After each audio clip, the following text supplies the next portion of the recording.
Molt bé, què tenim aquí? Anem a veure les lleis de Morgan. Aquí tenim una de les lleis de Morgan. Tenim que la negació de o A, alfa o beta és equivalent a no alfa i no beta. D'acord? Aquí tenim una equivalència lògica. Què vol dir això? Vol dir que tota assignació que fa vertadera la fórmula també fa vertadera l'altra fórmula. D'acord? Si aquesta fórmula és vertadera, qualsevol interpretació fa aquesta fórmula vertadera, l'assignació també farà vertadera aquesta fórmula. I com que és una equivalència lògica, també tindrem el sentit contrari.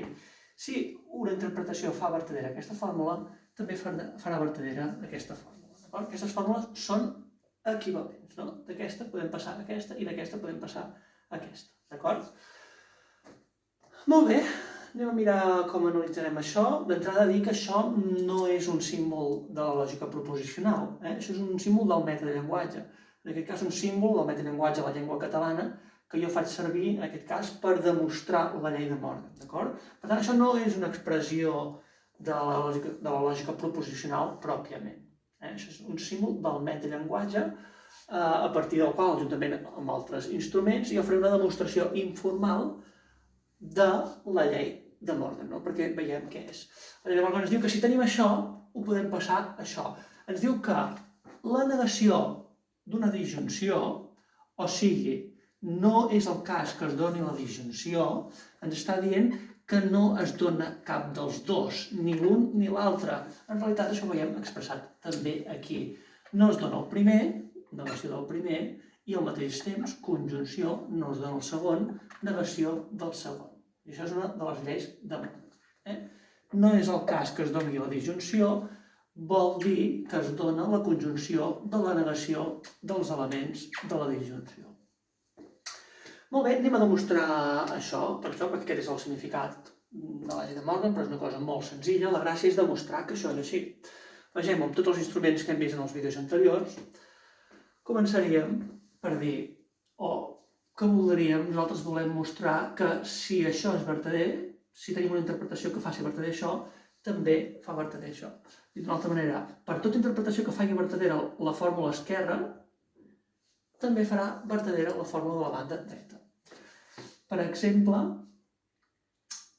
si una interpretació qualsevol que faci a la fórmula la negació de o A, alfa o beta, si una interpretació tal que fa a la fórmula complexa negació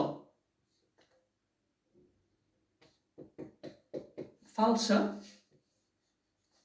vertadera, volem veure que la interpretació també fa l'altra fórmula, la negació d'alfa i la negació de beta, vertadera. Sigui I una interpretació qualsevol tal que fa a la negació vertadera, volem veure que la mateixa interpretació farà vertadera l'altra fórmula, que és la conjunció de la negació dels elements de la disjunció. Molt bé, això és el que volem demostrar. Per tant, partim del fet que si tenim una interpretació tal que fa la fórmula, la negació vertadera, llavors d'aquí es deriva necessàriament que la interpretació en qüestió fa la fórmula complexa que inclou la negació falsa. Per tant, la interpretació en qüestió fa la fórmula alfa o beta, en aquest cas, falsa. Això és per la definició de la negació. Per la definició de les condicions de veritat de la negació, tenim que una negació és vertadera quan la fórmula que conté és falsa. Per tant, en aquest cas, la interpretació, si la negació és vertadera, la interpretació farà la fórmula de dintre, en aquest cas la disjunció de A o B, falsa. Molt bé. Aquí tenim un primer element. Continuem amb la demostració. Si tenim això, si tenim que la interpretació fa alfa o beta falsa, llavors la interpretació farà alfa falsa i beta i al mateix temps farà beta falsa també, per la definició de les condicions de veritat de la disjunció, en aquest cas. La definició formal de les condicions de veritat de la disjunció ens diu que una disjunció serà falsa quan els dos elements de la disjunció són falsos. Per tant, això només pot ser el cas que sigui falsa la fórmula, quan sigui el cas que la mateixa interpretació en qüestió fa el primer element de la disjunció fals i fa la mateixa interpretació el segon element de la disjunció beta fals també. D'acord? Molt bé, aquí tenim el primer pas, segon pas, tercer pas. Anem a veure el quart pas. Què tenim aquí? Si tenim que la interpretació en qüestió fa a alfa falsa, llavors la interpretació en qüestió farà a no alfa vertadera. Per la definició de les condicions de veritat de la negació, si tenim una fórmula que és falsa, la seva negació serà vertadera. Per tant, la negació d'alfa és no alfa. Si alfa és falsa, llavors no alfa és vertadera. A més, també tenim l'altre element que hem deduït, i si tenim que una interpretació fa beta falsa, llavors podem deduir d'aquí necessàriament que la interpretació fa a no beta verdadera. El mateix argument que en el cas anterior, que en el pas 4. Per la definició de les condicions de veritat de la negació, tenim que una negació és vertadera quan la fórmula amb què està composta, en aquest cas beta, és falsa. Nosaltres tenim que havíem arribat a la conclusió que beta era falsa. Per tant, la negació de beta és vertadera.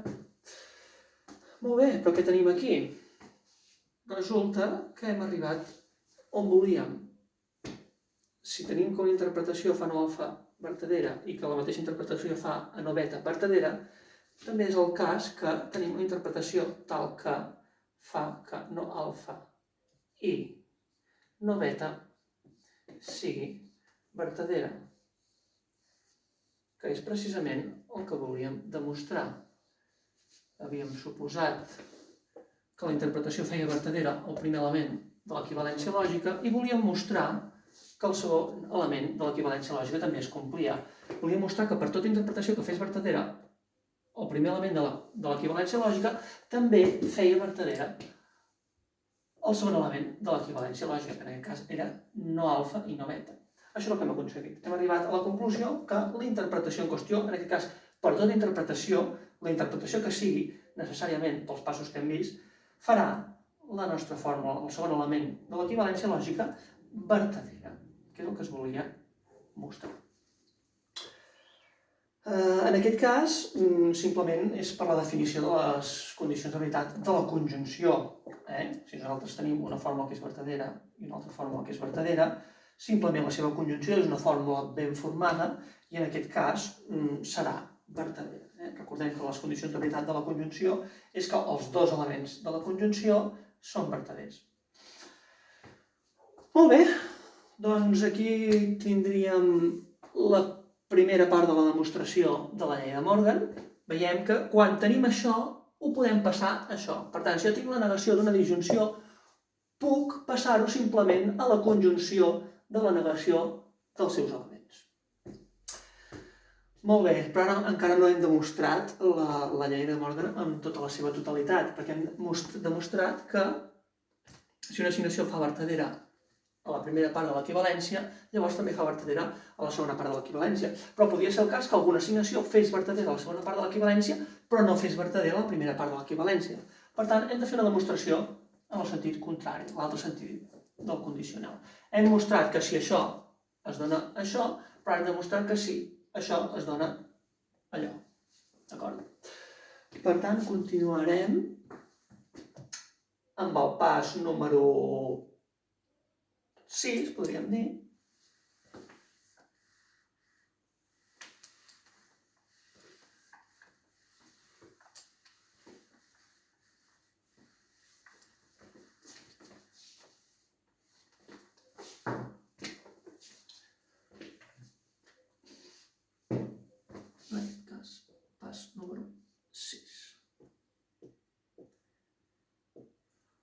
bé, què tenim aquí? En aquest cas fem el sentit contrari. Si tenim una assignació que faci vertadera la conjunció de la negació dels dos elements de la disjunció, llavors ha de ser el cas també, per tota assignació, que l'assignació fa vertadera aquesta fórmula, que és fa vertadera la negació.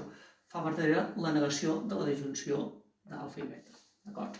Per tant, en aquest cas tenim que per tota interpretació i la conjunció de la negació dels dos elements és vertadera. La interpretació farà vertadera aquesta fórmula.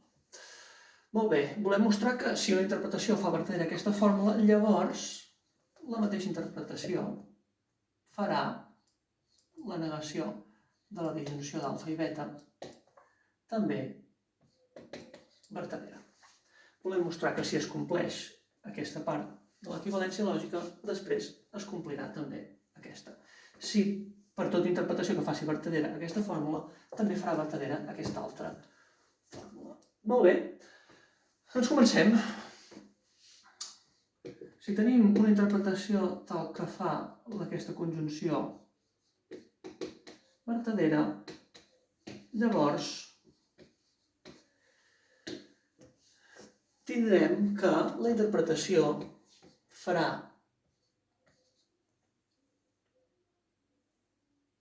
no alfa vertadera i la interpretació farà al mateix temps no beta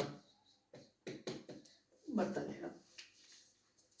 Molt bé, si la interpretació fa no alfa vertadera, llavors no ho he dit, però recordem que la definició de les condicions de veritat de la conjunció ens diu que una conjunció és vertadera quan els seus dos elements són vertaders. Per tant, si descomposem en les seves fórmules no alfa i no beta, tindrem que la interpretació farà vertadera necessàriament a no A i vertadera necessàriament a no B, perquè això pugui ser vertader. En aquest cas, si tenim una interpretació que fa no alfa vertadera, llavors tenim per la definició de les condicions de veritat de la conjunció que la interpretació fa a alfa fals, perquè per la definició de les condicions de veritat de la negació, una negació és vertadera quan la fórmula que la compon, és falsa. D'acord? De manera semblant, tenim per l'altre cas, si tenim que la interpretació fa vertadera a beta, llavors tenim que la interpretació fa, si la interpretació fa a no beta vertadera, la interpretació fa a beta falsa, el mateix argument de l'apartat anterior, per les condicions de veritat de la negació. Molt bé, què tenim aquí? Fals, fals. Molt bé. Llavors podríem dir, si tenim aquests dos elements, que són falsos, podríem dir que si tenim aquests dos elements, perquè no tinc espai, llavors, com que són falsos, l'interpretació faria a la fórmula alfa o beta falsa. Recordem que les condicions de veritat d'una disjunció són que almenys un element de la disjunció, per això les condicions de veritat de la disjunció, almenys un dels dos elements ha de ser vertader. En aquest cas tenim que el primer element és fals i que el segon element és fals. Per tant, la disjunció, en aquest cas, serà falsa, perquè no es compleixen les condicions de veritat, no es compleix cap de les dues condicions, ni que un sigui vertader ni que l'altre sigui vertader. Són tots dos falsos, per tant, la disjunció ha de ser necessàriament falsa. Molt bé, hem vist pas 6, pas 7, pas 8, pas 9, podríem posar aquí pas 10, anem a veure el pas 11. Si tenim que la interpretació fa la disjunció falsa, llavors, per les condicions de veritat de la negació, tindrem que la interpretació també farà la negació de la fórmula en qüestió, en aquest cas, vertadera, perquè per definició de les condicions de veritat de la negació, una negació és vertadera quan la fórmula que la composa és falsa. Per tant, com que la fórmula és falsa, la fórmula base és falsa, la negació és vertadera. Què és el que volíem demostrar? Recordeu que havíem partit del segon element de l'equivalència lògica i hem suposat que una interpretació era vertadera. Això valdrà per tota interpretació, que és el que ens interessa demostrar. I volíem arribar a que la mateixa interpretació en qüestió fes vertadera el primer element de l'equivalència lògica, que en aquest cas és la negació de A o B. Molt bé, doncs aquí hem arribat. Veiem que això realment és el que teníem aquí. La interpretació fa a la negació d'A o B, la negació d'A o B vertadera. Ara sí, hem acabat amb la demostració informal. Hem mostrat que si per tota interpretació, si una interpretació feia vertadera aquesta fórmula, llavors la interpretació feia vertadera aquesta fórmula. I també en l'altre sentit. Hem demostrat que per tota interpretació, si la interpretació feia vertadera aquesta fórmula, la interpretació també feia vertadera aquesta fórmula. No? Si es donava aquesta fórmula, també es donava aquesta, i si es donava aquesta, també es donava aquesta. Es dona aquesta fórmula si només si es dona aquesta fórmula. Si es dona això, es dona això. I en l'altre sentit, si es dona això, es dona això. Molt bé, i aquí acabem la demostració d'una de les lleis de Morgan.